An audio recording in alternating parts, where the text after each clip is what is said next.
welcome back to my channel. If it's your first time joining us, welcome. My name is Kgothatso. I do hope you do subscribe so that you become a part of my beautiful melanin family. And if you're a returning supporter, thank you so much for your continued support, my love.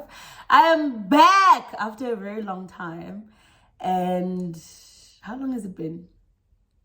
A good 4 months. A good 5 months. Yeah. Anyway, I am happy to be back, and I'm happy to say I'm back for good. I'm back with a story time, child. And guys, a quick disclaimer.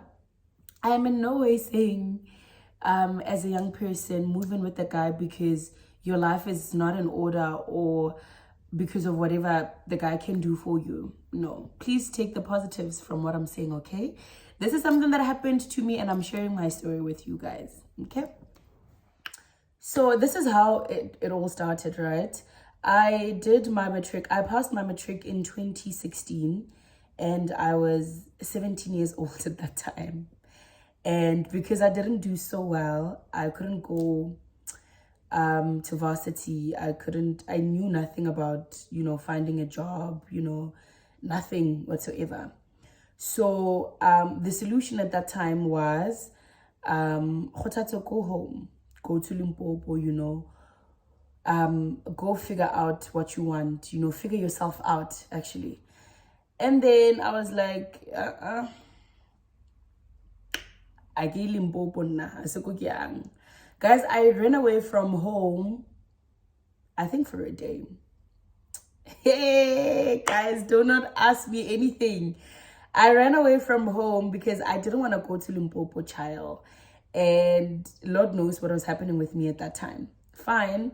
I was not successful in running away from home. And finally, fast forward, you go Limpopo, and yeah.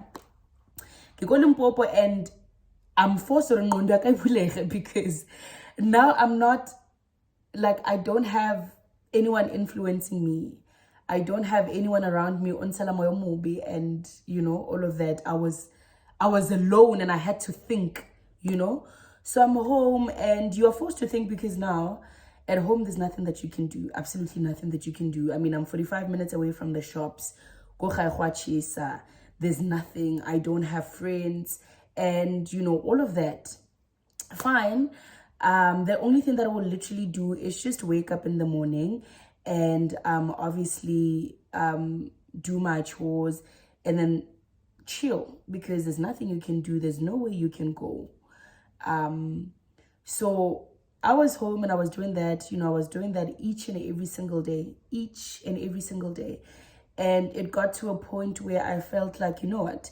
I can't do this anymore. I can't sit around and not do anything with my life, especially because I'm fresh out of matric. On top of that, I'm under pressure of the fact that I've got people that are doing so well that I went to school with. There's people that are working already, and, everything is just going so well for them. And I'm like, hey, Kgothatso, 1 + 1. I've got a cousin that lives in Pretoria. How about I ask her to accommodate me for a month? I will look for a job, and then obviously I will move out. Fine. Whilst I'm thinking of that, I meet some guy on Facebook. I meet this guy on Facebook, and we talk, and everything is just fine. He's keeping me company. I do my chores, and then we talk the whole day. And mind you, this guy's got a car. This guy's got a house, and it's just, he has everything going so well for him. And then there's me. I'm not doing anything. And at the same time, he's making time to talk to me. Hi, guys. 17-year-old me felt special and all of that. I was like, oh, okay. It's fine. And then I stayed home for a good 4 months. My battery's low. Benzin. Oh, I stayed home for a good 4 months, and I was like, okay, no, you know what? Now it's time for me to leave, And then I texted my cousin. I was like, babes, please accommodate me and stuff like that. Obviously, I will move out and my cousin is sweet. My cousin is literally so sweet. She was like, you know what? Cool, it's fine. Come around. And I sit down with my mom. I'm like, babes, I can't do this anymore. Let me go find a job and, we'll take it from there. She was like, okay, cool. I pack my stuff. I go to Pretoria in the mindset of getting a job, moving out, and taking care of myself. Okay. I get to Pretoria and we start looking for jobs, Start looking for a job and nothing was coming together. Like literally nothing was coming together. I remember this one time I was with my friend in Santon. We were literally walking, trying to get a job. But yeah, there is that. I tried getting a job and nothing. And I'm like, oh, okay. I've got a guy. He's working and, he's doing well for himself. Let me just try him. Fine. I text him and I tell him, guy, I am in Pretoria and, I'm around. He's like, okay, cool. Send me your location. Okay, I send him my location and he comes, tells me an hour later, I think, I'm outside and I look outside the window. Oh, Kyomo guy is outside. Okay.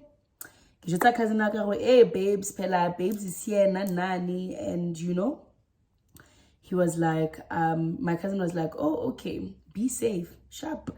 My cousin walks me and to the robots, and then Wachiga, she goes back to her place. And fine, I meet this guy. He was so happy to see me. Like, he was literally so happy to see me. And one thing led to the other. We met.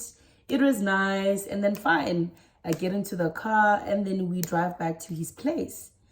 It's like, I don't want to mention places because then people would know who I'm talking about. Those who know. And we left. We went to his place and it was nice. Boom, we in a relationship. Okay, cool. He drops me back in Pretoria and life goes on. So Nala Kazinaka, because my cousin was schooling at that time, she would go to school and then leave me, go, the place, the flat, and go back to school, come back, find me there and stuff like that. And I'm trying to look for a job and all of that. I remember things were bad to a point where like I wanted to sell my shoes because then my cousin was living in a flat and this flat was owned by some lady. She lived in that flat as well. And then my cousin was renting out the other bedroom. Ne? So in that case, the lady starts complaining, would say, okay, you've got let's call my cousin Lakshmi. The lady starts complaining to Lakshmi that you've got your cousin here. She's not even paying any rent. She's not contributing anything and all of that nonsense. Fine. How angsebenzi, guys, like what am I supposed to do? I was under a lot of pressure. Fine. What happened next was I was like, because this lady, she's complaining. I need to leave. And me leaving, where am I gonna go? I was too proud to go back home. I was too proud to go back to my aunt. And I was like, you know what? I'm not going to go back home. I'm not going to do that. And I explained to the guy my situation. Hey, yo, dude, this is a situation that I'm faced with. I don't have money to do anything. I can't find a job. Guy's like, you know what? Come move in with me.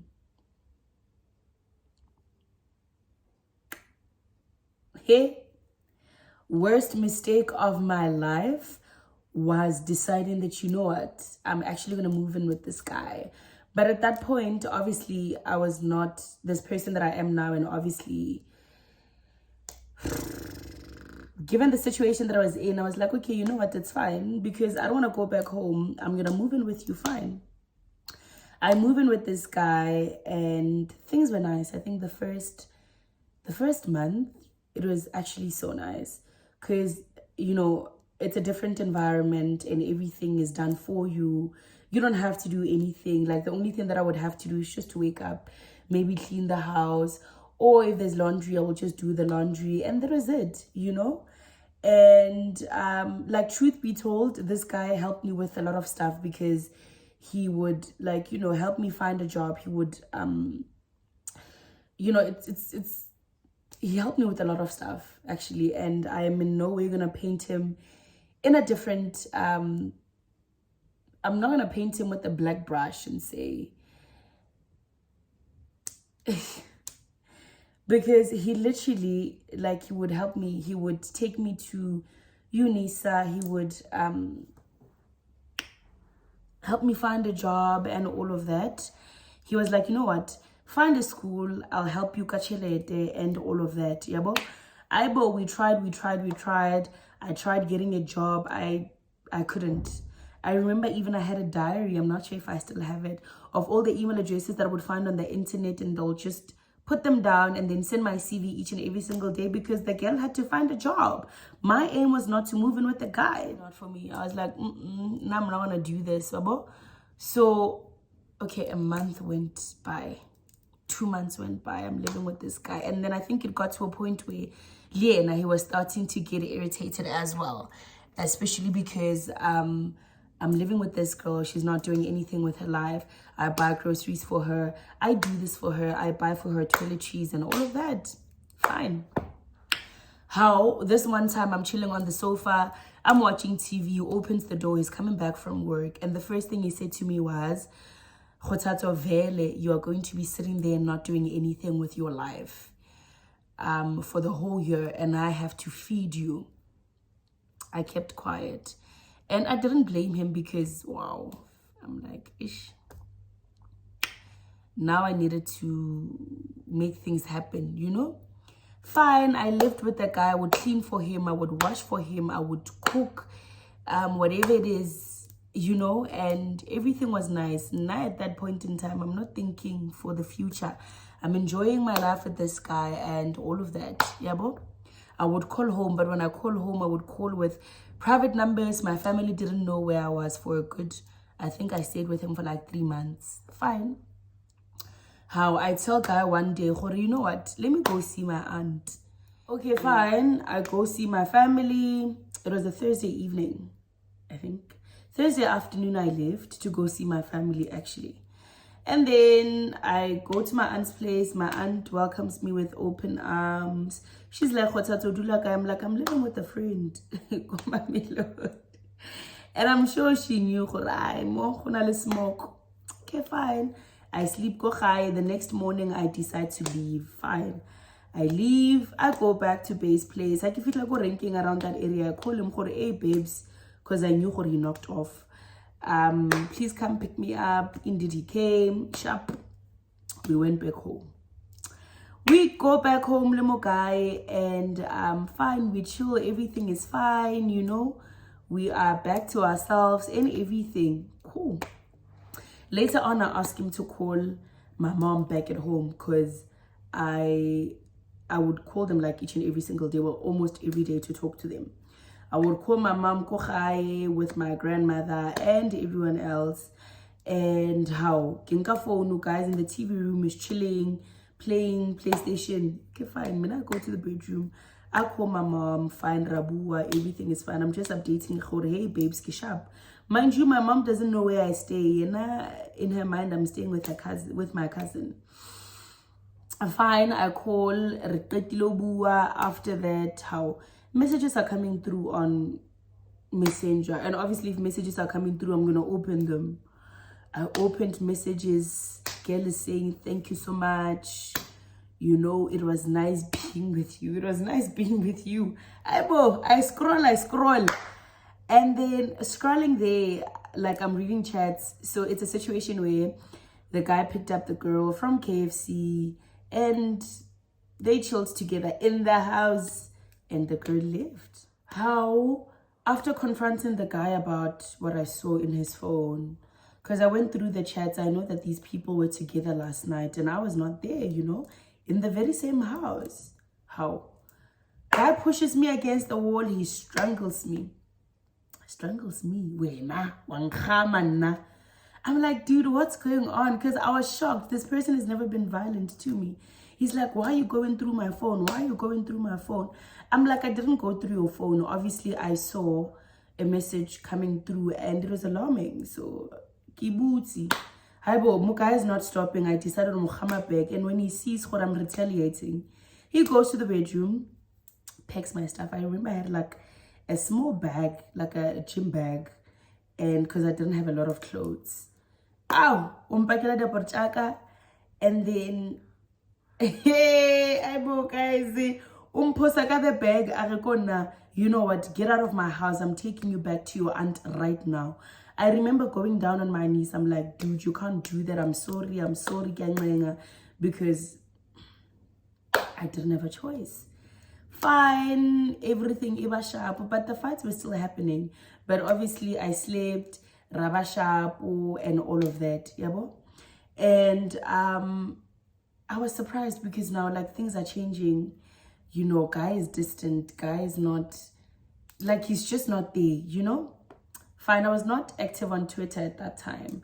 I was just going through my own things in jail. Didn't have time for, and I was enjoying my life with my man child, so I didn't have time for anything else.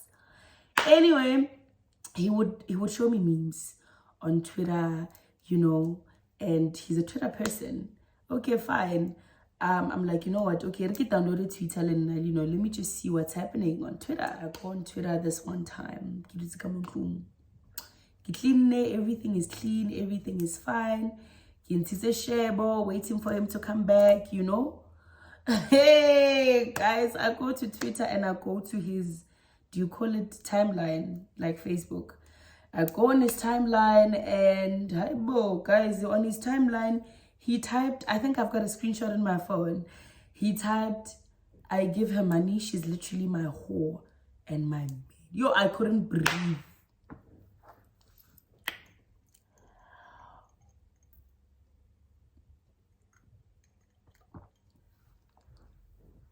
A whore, a maid, me. That was the last straw for me. Yo, I'm a daughter. Fine. I waited for him to get back from work and we had a conversation about it. I'm asking him, dude, how I saw this. What is this about? He tried to twaramo, and ew, I lost my temper because he didn't want to say anything. I literally broke everything in that house. I literally broke everything in that house, from wardrobe to whatever it is that was in the cupboards. Like, everything was just all over. The only thing that he stopped me from, like, was the TV. I took, like, all the clothes that he's ever bought for me. I threw them, I took the phone and I threw it against the wall. I'm not proud of my actions, guys. I'm not proud. But I'm just saying, this is exactly what happened. And he remained calm in the whole situation. And then he waited for me to finish going crazy while sitting down on the couch. And when I was done, I looked around and I actually realized, no, man. And he was like, you know what? I'm taking you back to your house. I don't want you in my house anymore. Okay, shop. Took my stuff. He took me back home and that was it. That's the story. Guys, I know this might not have a lot of influence, especially coming from a 23-year-old, but I please plead with you, do not move in with a guy, especially if you don't have a sense of direction in your life, you don't have a leg to stand on, or you don't have anything going well for you, you know, because and rubbish, you know. Please be independent. And I feel like I'm this woman that I am right now. I'm this young person that I am right now that is independent because of exactly what I went through. Having to move back home made me realize I don't want this life for myself. Moving in with the guys actually made me realize I don't want to depend on a guy for anything. Like, to this day, I don't want a guy doing like anything for me. I can't stand it. I can't even ask for anything because when I reflect back, guys. So yeah, guys, this is exactly what happened. I'm not sure how I feel about this story because there's bits and pieces that I left out. And please comment down below and let me know if I should continue doing story times or if I must just stick to anything else. And if so, what's that something else? Yeah, but if you reached this part of the video, then thank you so much for your support. Do subscribe, hit the bell notification so that you can get notified every time I upload a video. But thank you so much.